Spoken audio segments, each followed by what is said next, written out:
As any college student knows, the end of the school year is a season of tests and group projects. But group work is not just for college students. Many teachers use group work for students of many different ages because they believe it will help students with learning. Studies have shown that students that are in collaborative groups make better decisions and gain better understandings of subjects, specifically in science. Many believe these benefits are due to the group reaching an agreement on ideas in order to produce an accurate and quality outcome. However, studies show that group members that don't share the same views, even after producing an outcome, produce more accurate results and make better decisions. This is due to several reasons. 1. Studies found that different types of communication affect group work. 2. In many studies, group dynamic changes depending on the methods of integrating information. And 3.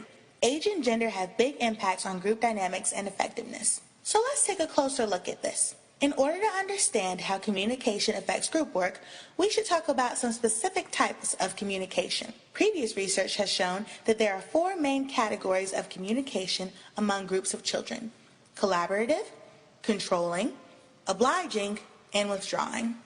Collaborative communicators are typically students who are highly assertive and affiliative. They are most concerned about working together as a group to build the correct answer, and they were most patient in group discussion. Controlling communicators are students who are typically highly assertive. They sometimes use forceful language and make decisions without the confirmation of their group. Obliging communicators are highly affiliative. They make a special effort to seek help and approval from their group and work to avoid conflict. Withdrawing communicators show disinterest in the task and are sometimes unresponsive to the efforts of their group. On par with popular belief, same-gender groups use a more collaborative method of communication, which results in more accurate outcomes on a given task. This would suggest that collaborative communication in mixed-gender groups would also give the best outcome. However, in mixed-gendered groups, boys displayed even more controlling language, while girls displayed more collaborative language.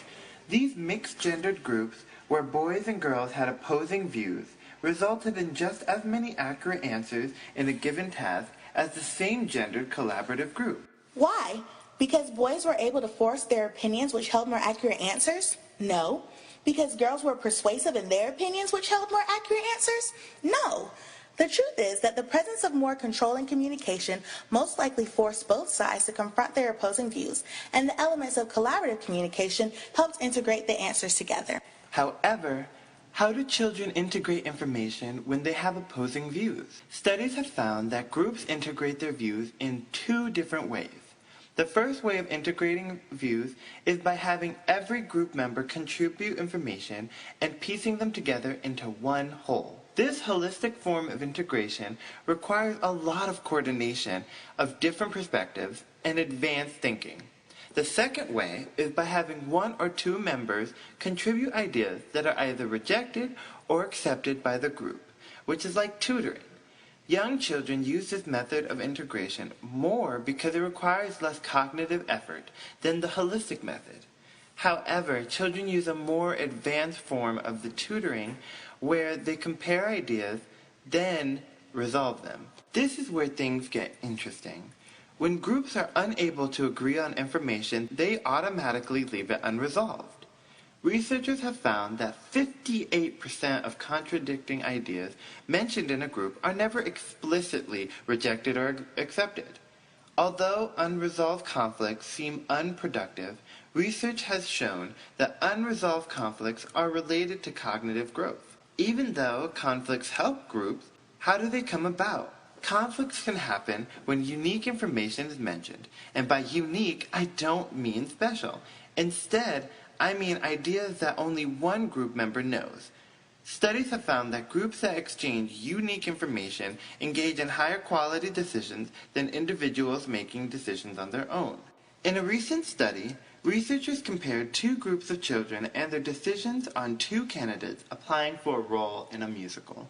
The results of the study found that when all group members had the same information, they made more wrong decisions about the best candidates than children who each had different pieces of information. Children who did not share the same information in a group were more likely to choose the created using Powtoon.